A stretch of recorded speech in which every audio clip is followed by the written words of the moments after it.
My name is Katelynn Stevens. This is my partner Jessi Minor. We go to Osceola Public Schools. We are Region 12 and Level 2. Hello, my name is Jessi. And my name is Katelynn. We decided to teach the 4th grade students different forms of communication. When I was a 4th grade student, I didn't really understand how to communicate effectively. Public speaking was definitely not one of my stronger abilities. I believe that if I would have had a role model offer to speak to me about these valuable life skills, I would have been more successful during my elementary years. We chose the 4th grade due to the fact we knew that the teachers were beginning to expect more out of their students. Communication skills are varied, especially when it comes to elementary students. Active listening was also an issue according to the 4th grade teachers. We noticed the 4th graders lacked nonverbal communication skills according to the pretest we issued before the communication activity. Verbal communication is essential in everyday life.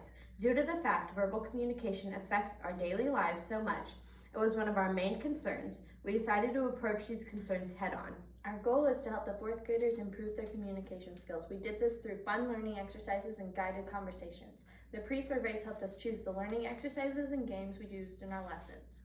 We then had the students take a pre-survey and we had them rate their personal communication skills from 1 to 5. The pre-surveys were focused on the 3 skills they lacked the most in: verbal communication, nonverbal communication, and active listening. To improve the students' nonverbal communication skills, we played emotional charades. The students took turns picking an emotion card out of a bowl. They then had to act out the emotion while the other students had to guess which emotion they were acting out. The next activity was called the card game. We passed out playing cards and instructed the students not to talk while they tried to find people that had a matching card. The point of this game was to teach the students how to give and receive information. The next activity was the human knot. The students had to untangle themselves from a circle without talking. The students soon realized that nonverbal communication skills were more difficult than they originally thought. We then worked on active listening. We had the students participate in the telephone game. Having the students sit in a circle, we had one of them pick a phrase and whisper it to the student beside them. This continued around the circle of students. Once the sentence was told to the last person, they had to say it out loud. The point of this game was to get the students to listen to each other and repeat what they heard. The next activity we had the students participate in was red light, green light. The students lined up horizontally and listened to when the leader said either red or green. If the students kept moving after the leader said red, they had to go back to the end of the line. The point of this activity was to get the students to listen and follow directions. Not only did they learn listening skills, but they got some physical exercise out of it too. The next activity we had the students participate in was Simon Says. This activity made the students listen and respond according to what they heard. Many factors played a role in the making of this project.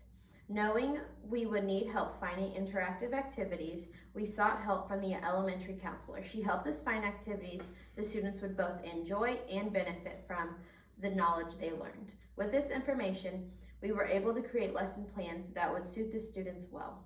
You can see, based on our pre- and post surveys, our activities and guided learning exercises actually worked. When we took a look at the results of the surveys, we saw that most students rated higher on their post surveys than they did on their pre-survey.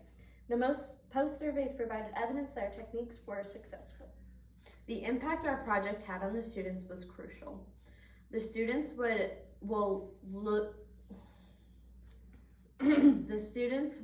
use the skills we have taught them every day. As we went on with our lesson, we noticed the students start to come out of their shell. They started talking more and being more involved in the activities. The 4th grade students not only had fun, but they developed their verbal and nonverbal communication skills and active listening skills. We decided to do a follow-up with the 4th graders. We went with more educational activities. One of the games we played was the object game. We put an object in the box and a student had to describe what they felt while other students guessed what it was. We felt it was important to follow up because we knew we needed to see if our project actually made a difference. During our STAR event, we were able to connect to 4 of the FCCLA purposes. The one which stood out the most was to provide opportunities for personal development and preparation for adult life.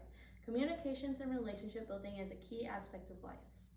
Whether you're talking to a colleague or listening to instructions at school, there are necessary communication skills. We were also able to connect to 2 family and consumer science standards, 3.3 and 1.2, both of which relate to being able to demonstrate communication skills. The overall development of the 4th grade students' verbal and nonverbal communication and active listening skills have improved significantly. We've noticed that not only have their communication skills become stronger, but they also as individuals. Overall, we have had an amazing time working with the fourth graders and helping them improve their communication skills, all while preparing them for their future. What obstacle caused challenges in your work and how did you address them? The main obstacle we faced was getting the students to participate in all the activities planned. In response, we made our activities fun and entertaining in order for the students to enjoy themselves. What is one skill that you learned to improve upon during your project that you will use in school next year or your future career? I learned to effectively communicate with younger students and plan to use these new skills in the upcoming year.